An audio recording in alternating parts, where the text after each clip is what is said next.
نماز پڑھی اور اللہ تبارک و تعالیٰ کے سامنے اپنی حاجت کو رکھا، اپنی ضرورت کو رکھا، ادھر اللہ تعالیٰ نے آپ کی دعا قبول کر دی اور حضرت عثمان رضی اللہ تعالیٰ عنہ کو اللہ تعالیٰ نے بھیجا۔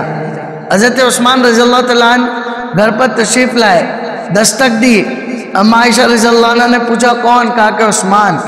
اما عائشہ رضی اللہ تعالیٰ عنہ کے دل میں یہ بات آئی کہ اللہ کے نبی دعا مانگنے کے لیے گئے ہیں تو اللہ تعالیٰ نے ضرور آپ کی دعا کو قبول کر کے آپ کی دعا کو سن کر حضرت عثمان کو بھیجا، بلایا۔ حضرت عثمان نے پوچھا اللہ کے نبی کہاں ہے؟ کہا کہ عثمان تمہارے نبی پر 3 دن کا فاقہ ہے اور تمہارے نبی اللہ تعالیٰ سے دعا کرنے گئے۔ حضرت عثمان کہنے لگے اما عائشہ رضی اللہ تعالیٰ عنہ سے کہ آپ لوگ ہمیں یاد کر لیا کہ بلا لیجئے، کچھ بھی ضرورت ہو ہم کو یاد کر لیں، ہم آپ کی خدمت میں فوراً وہ چیزیں حاضر کر دیں گے۔ حالانکہ اللہ کے نبی صلی اللہ علیہ وسلم پر اللہ تعالیٰ نے اس بات کو پیش بھی کیا تھا کہ اے نبی جی اگر آپ چاہے تو ہم احد پہاڑ کو سونے کا بنا دیں، یا آپ کے ساتھ چلے گا پھرے گا، اب جدھر جائیں گے احد کا پہاڑ بھی آپ کے ساتھ چلے گا، آپ اس میں سے جتنا چاہے پھر خرچ کیجیے۔ لیکن اللہ کے نبی صلی اللہ علیہ وسلم نے اس کو پسند نہیں کیا۔ آپ تو ہمیشہ دعا کرتے تھے اللہم احیینی مسکینا، اے اللہ جب تک زندہ ہوں، جب تک آپ مجھے زندگی دیجیے، آپ نے زندگی دی ہے مسکینی کی حالت میں، وَأَمْتِنِي مِسْكِينًا، مجھے موت بھی مسکینی والی چاہیے، وَأَحْشُرْنِي يَوْمَ الْقِيَامَةِ زُمَرَةَ الْمَسَاكِينَ، میرا عشر بھی قیامت کے دن مسکینوں کے ساتھ فرما۔ اپنے قریبی کو پسند کیا، مسکینی کو آپ نے پسند کیا۔ اللہ کے نبی صلی اللہ علیہ وسلم آئے، حضرت عثمان تو یہ کہہ کر چلے گئے کہ میں کچھ انتظام کر کے آتا ہوں، گئے انتظام کر کے لا کر جو ہے خدمت میں حاضر کر دیا۔ اللہ کے نبی صلی اللہ علیہ وسلم مسجد نبی سے آئے، پوچھا عائشہ کچھ انتظام ہوا؟ اما عائشہ رضی اللہ عنہ نے عرض کیا اے اللہ کے نبی یہ کیسے ہو سکتا ہے کہ آپ اللہ سے مدد مانگے اللہ آپ کی مدد نہ کرے؟ کہ حضرت عثمان آئے تھے، سارا واقعہ سنایا۔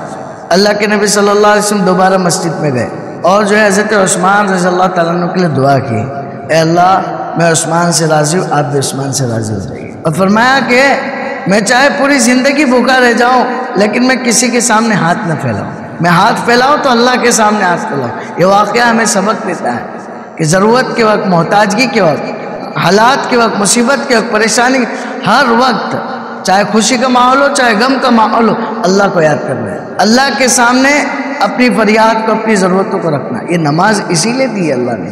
اللہ کے نبی صلی اللہ علیہ وسلم نے جب یہ تحفہ صحابہ کرام پر پیش کیا تو صحابہ تو خوشی کے مارے جھوم اٹھے کہ ہمیں تو اللہ سے مانگنے کا ذریعہ مل گیا کہ ہم اس کے ذریعے سے اپنی ضرورتوں کو اللہ کے سامنے رکھ سکتے ہیں۔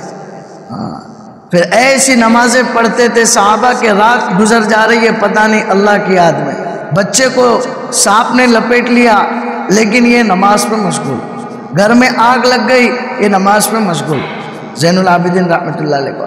تو ایسی نماز کی اہمیت کو جان کر اس پر عمل کرنے والے تھے صحابہ۔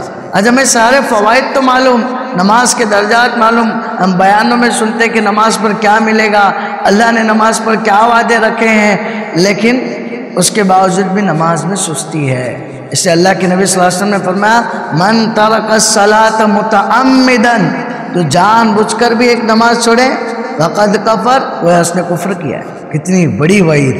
ہم لوگ بہانے سے نماز چھوڑ دیتے ہیں، معمولی عذر کی بنا پر ہم نماز کو چھوڑ دیتے ہیں، اور پھر مسجد میں نماز پڑھنے کا ثواب، چلو گھر پہ نماز پڑھ لیے۔ اللہ کے نبی صلی اللہ علیہ وسلم نے فرمایا جو کوئی بغیر کسی عذر کے اپنے گھروں پر نماز پڑھتے ہیں، میرا دل چاہتا ہے کہ میں بلال سے کہوں وہ لکڑیاں جمع کر کر لائے اور ان لوگوں کے گھروں کو جا کر جلا دوں جو بغیر کسی عذر کے اپنے گھروں پر نماز پڑھتے ہیں۔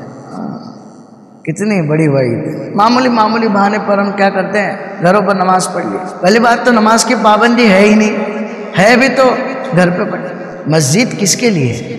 اتنا مال لگا کے مسجد تعمیر کی جاتی ہے تاکہ اللہ کے بندے اللہ کے گھر کو آباد کریں، اس میں نمازیں پڑھیں، عبادت کریں، لیکن مسجد ویران۔ وہ شاعر نے صحیح کہا تھا، پہلے مسجدیں تھی کچی تو پکے تھے نمازی، پہلے مسجدیں تھی کچی تو پکے تھے نمازی، آج مسجدیں پکی تو کچے مساجد عالی شان، آباد کرنے والا کوئی نہیں۔ آج ہمارا شکوہ شکایت ہے کہ آسمان سے مدد نہیں اتر رہی، مسلمانوں پر ظلم ہو رہا ہے، مسلمان حالات کے شکار ہیں، تو حالات جو دور ہو گئے نا دوستو بزرگوں، یہ اعمال کے ذریعے سے ہی دور ہوں گے. یہ بات یقینی ہے، یہ بات یقینی ہے کہ حالات دور ہو گئے بندوں کے اعمال کے ذریعے سے. اگر اعمال اچھے ہیں، نیک ہے، اللہ کو راضی کرنے والے ہیں، تب تو حالات درست ہو جائے گی. اور اگر اعمال برے ہیں، خراب ہیں، اللہ کو ناراض کرنے والے، تو حالات درست نہیں ہوں گے. اس لیے اللہ کے نبی صلی اللہ علیہ وسلم نے فرمایا اعمالکم اموالکم، تمہارے اعمال تمہارے حکمران. کتنی گہری بات ہے. یعنی جیسے تمہارے اعمال ہے اللہ تعالیٰ ویسے حاکم تم پر طے کریں گے. اگر تمہارے اعمال صحیح ہوگے تو اللہ تعالیٰ تمہارے حکمرانوں کو بھی صحیح دیں گے، صحیح حکمران تم پر مسلط کریں گے. اس لیے معراج کے واقعے کا واقعہ ہے کہ اللہ کے نبی صلی اللہ علیہ وسلم دیکھ رہے ہیں آپ کہ بعض چیزیں اوپر جا رہی ہیں، بعض چیزیں نیچے آ رہی ہیں. جبریل امین سے پوچھا یہ کیا دیکھ رہا ہوں کہ کچھ چیزیں اوپر جا رہی ہیں، کچھ چیزیں نیچے آ رہی ہیں. فرمایا جبریل امین نے اے اللہ کے نبی یہ جو اوپر چیزیں جا رہی ہیں آپ کی امت کے اعمال ہے، اور جو چیزیں نیچے آ رہی ہے یہ جیسے آپ کی امت کے اعمال جا رہے ہیں ویسے اللہ فیصلے نازل کر رہے ہیں. آج ہم جائزہ لے لیں ہم پر جو حالات ہے، جو پریشانیاں عموماً پوری دنیا کے اعتبار سے جو مسلمان پریشان، کس وجہ سے بھی پریشان، اعمال سے ہٹ چکا ہے. آج ہماری ساری دوڑ دھوپ اسباب کے پیچھے ہے، چیزوں کے پیچھے ہے. چیزوں سے تو کچھ ہوتا نہیں. جب تک اللہ کی توفیق، اللہ کی چاہت چیزوں میں شامل نہ ہو تب تک چیزوں سے کچھ نہیں ہو سکتا. لیکن اعمال میں اللہ تعالیٰ نے وہ تاثیر رکھی ہے، وہ قوت رکھی ہے کہ جو بندہ اعمال کرے گا اور جو چاہے گا اللہ اس کو دے دے گا. اللہ اس کو، اعمال سے وہ ہوتا ہے جو بندہ چاہتا ہے، اسباب سے وہ ہوتا ہے جو اللہ چاہتا ہے. اس لیے نماز کو اپنا مقصد زندگی بنانا، نماز کی اہمیت کو سمجھنا کہ اللہ کے نبی صلی اللہ علیہ وسلم آپ دنیا سے رخصت فرمائے، آخری نصیحت، آخری وصیت اپنی امت کو کیا کی؟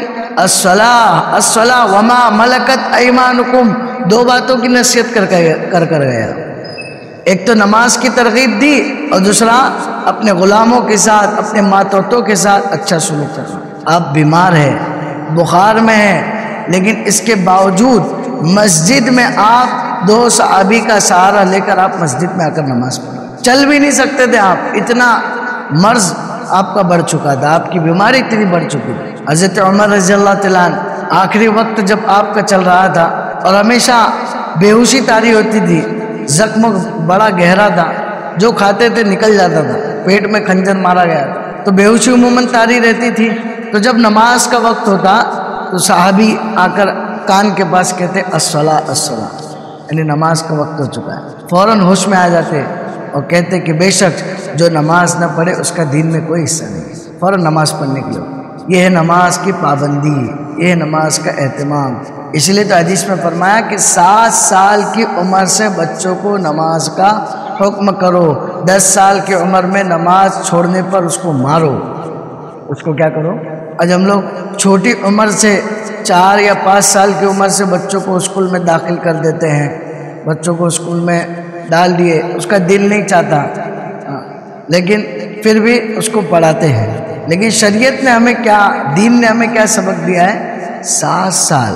7 سال یہ عمر جو ہے، فرمایا کہ یہ عمر تھوڑی سوجھ بوجھ اس کے اندر آتی ہے. اس لیے شریعت نے فرمایا کہ 7 سال کی عمر میں نماز کا حکم دو.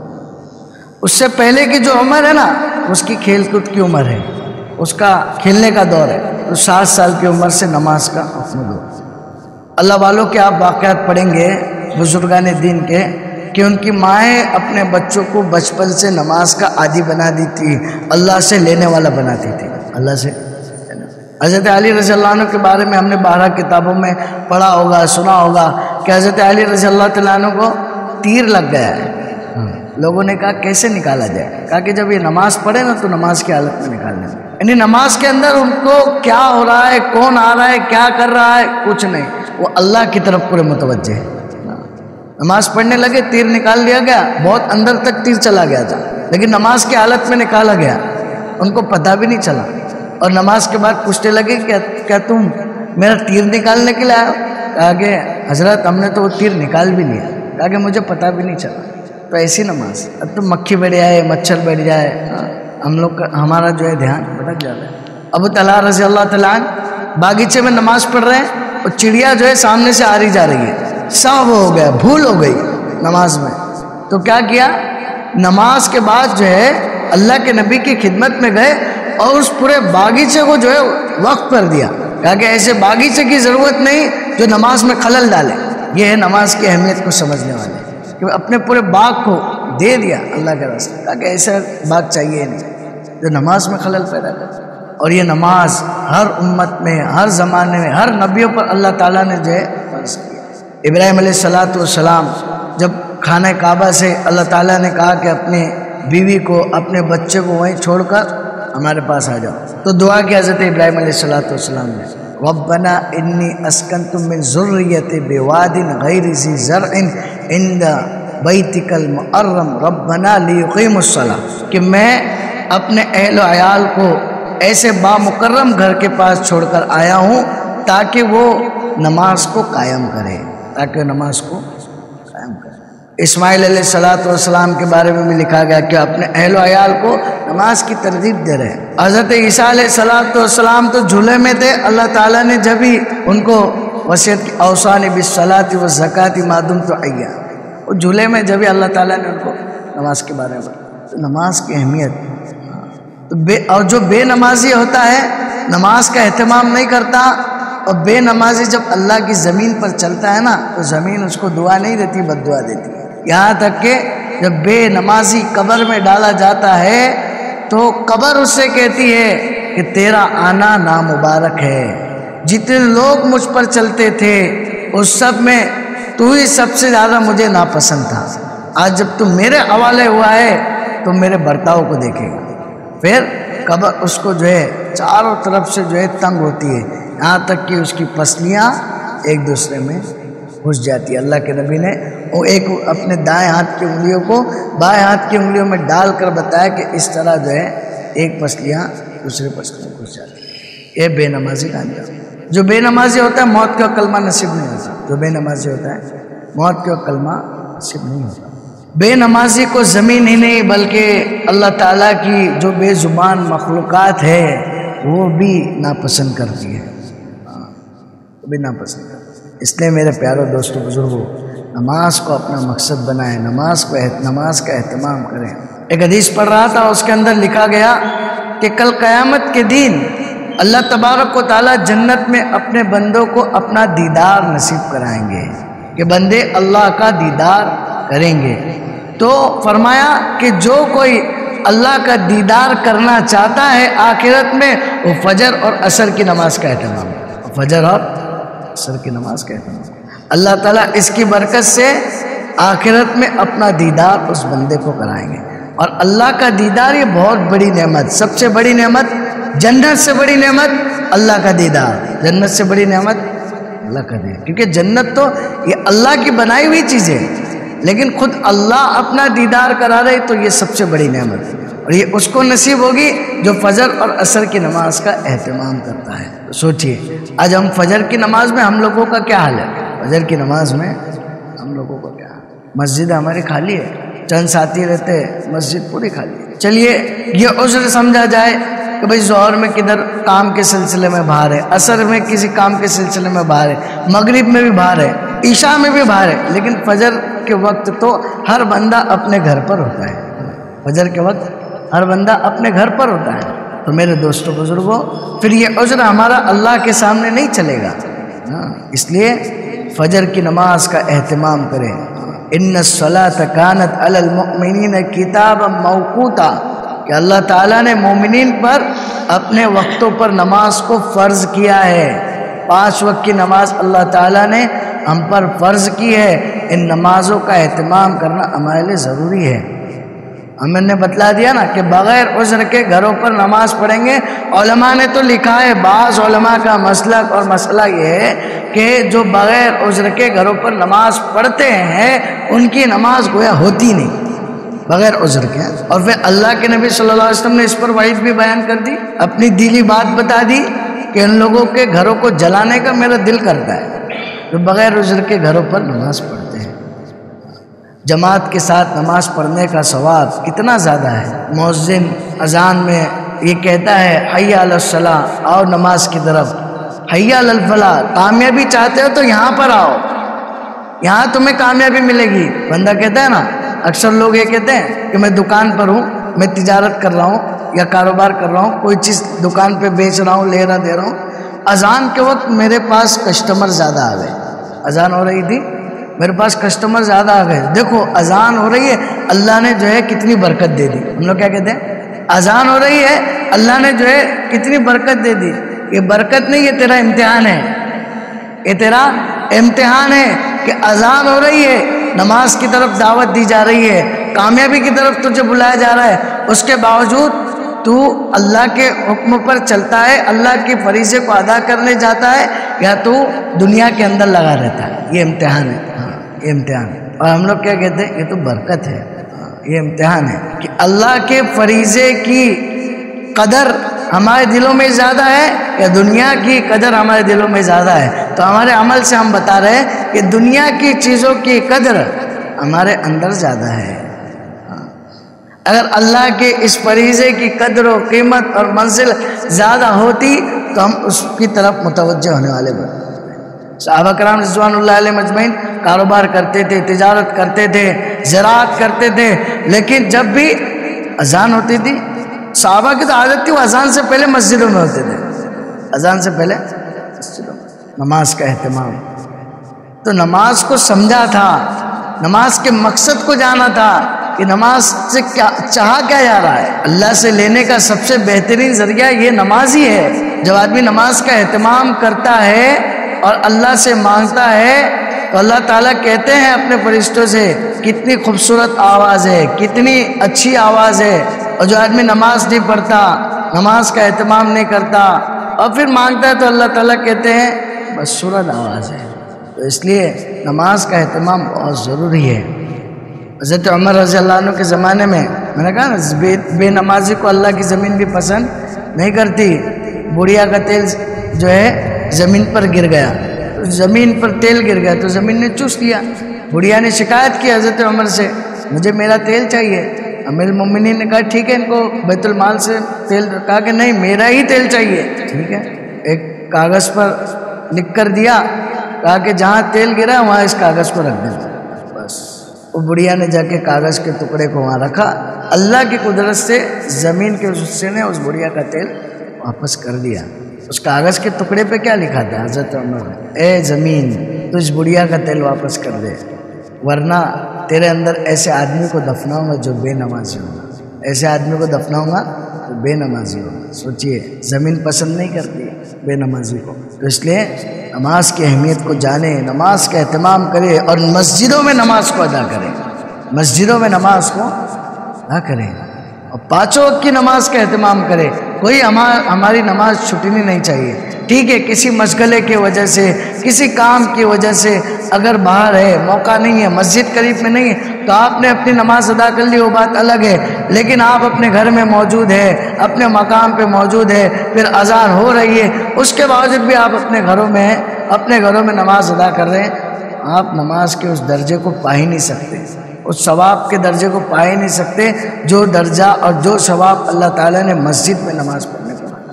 آپ اللہ کے لیے اپنی دکان کو نہیں بند کر سکتے، آپ اللہ کے لیے تھوڑی دیر اپنی دکان کو تالا نہیں لگا سکتے کہ جس اللہ نے آپ کو یہ سب کچھ دیا ہے، آپ کا جو کاروبار، آپ کی جو تجارت، یہ سب اللہ کی دین ہے، یہ اللہ نے آپ کو دیا ہے۔